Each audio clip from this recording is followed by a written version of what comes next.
Why we love video games. Hey there, gamers, non-gamers, and all in between. Yes, I'm looking at you. Phone players, you are included too. Today we're diving into the spectacular, most of the time, weird world of video games. I have heard about the bad news about Helldivers 2 and how Sony blow it up. Have you ever considered the implications anyway? We will talk about it later in this video. Have you ever wondered why we're so obsessed with video games? Playing for hundreds of hours, spending it on grinding coins, ores, or other stuff that makes us addicted to it, wanting to play more and more. It almost feels like a job. Unless you're a big-time YouTuber, then it's a pretty good job. First off, let's talk about the sheer joy and excitement that video games bring. From the colorful graphics to the catchy soundtracks, video games engage our senses and keep us entertained for hours on end. Especially the thrill of completing a challenging level or defeating a tough boss can give us a sense of accomplishment like no other.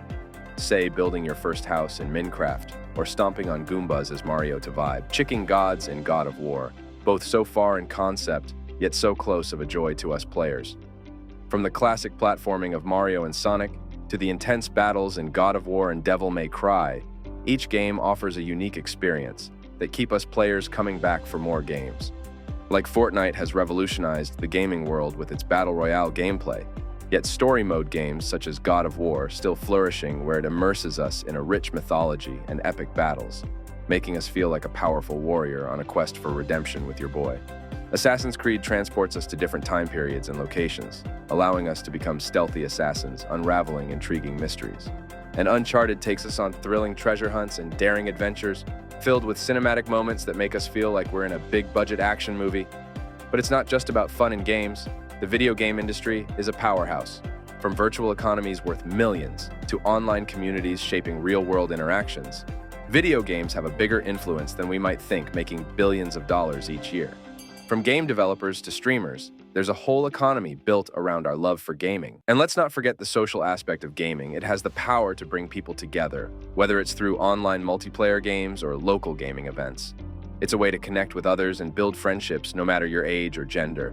The joy of playing with friends, teaming up to achieve a common goal, or competing against each other for bragging rights can create some unforgettable moments. But with great power comes great responsibility, right? Some argue that excessive gaming can have negative impacts on our health and productivity.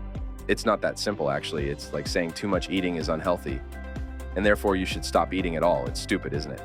Now, there's a fine line between enjoying games and letting them take over our lives. It's up to you to decide that perfect balance between gaming and eating, sleeping and everything else in your daily lives, the good, the bad, and the cringe. Now, we can't speak about something without analyzing the good things and the bad things in it. A 2019 study published in a psychology journal found that excessive video gaming leads to mental health symptoms including depression, anxiety, and hostility. The key difference in the previous study and others like it that demonstrate the negative impact of video games on mental health are that these studies looked at excessive gamers, whereas other studies that found mental health benefits of gaming looked at moderate gamers. In other words, the phrase, "everything in moderation," appears to play a role when it comes to the impact that video games have on mental health, according to many studies in this space. So, while those who engage in moderate gaming may experience mental health benefits or a negligible impact at worst, those who game excessively may experience a negative change to their mental well-being. Any substance or behavior that triggers the brain's reward system by releasing neurotransmitters that induce feelings of pleasure, such as dopamine, has the ability to become addictive. Playing video games are one of those activities that can be addictive if not being careful. What exactly is video game addiction? Video game addiction involves the persistent to engage in gaming, despite negative consequences to personal and professional activities such as poor school or work performance, disruption to relationships, lack of sleep or personal hygiene, and other such negative consequences. Video game addiction is sometimes referred to as internet gaming disorder, excessive gaming, problematic gaming, binge gaming, gaming dependence, or pathological gaming. Some other signs of video game addiction may include choosing video games over other life interests, daily activities, lying or deceiving others in order to play video games, or hiding your gaming to avoid shame. Withdrawal symptoms, such as anxiety, sadness, or irritability, when video games are taken away or not accessible.